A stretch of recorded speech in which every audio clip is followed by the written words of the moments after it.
South Carolina hung tough against Texas A&M, but didn't make enough key plays in the end to propel them to victory as they lost to the Aggies 35-28 and fell to 3-5 on the season.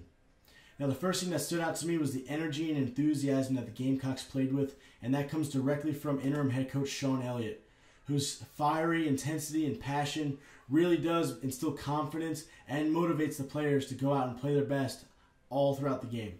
Defensively, the Gamecocks gave up close to 550 yards of total offense to the Aggies, as they really couldn't keep true freshman quarterback Kyler Murray out of rhythm for any part of the night, whether it was throwing into wide open windows on slant routes or being invited to run against 5 or 6 man fronts.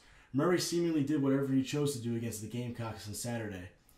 That said, the South Carolina defense did come up with some big plays on third downs in the second half and gave the ball back to the South Carolina offense to make something happen late in the game. Speaking of the offense, I thought Coach G.A. Menges did a great job calling plays for the Gamecocks as he leaned on the legs of Brandon Wiles, who churned out his second straight 100-yard performance since coming back from injury.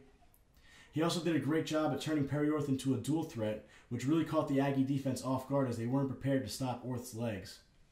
Now, Orth did have a pretty good game. Unfortunately, he had those 2 turnovers, one of which was a pick 6. He really just shouldn't have forced that ball into a tight window. The defender read his eyes the whole way, picked it off and ran it back for the score and produced some points for the Aggies. Now, there are no such things as moral victories in sports, but I thought the Gamecocks put a lot of positive things on tape that they can use moving forward as they enter the final stretch of the schedule, which includes tough games at Tennessee, home against Florida, and home against in-state rival Clemson.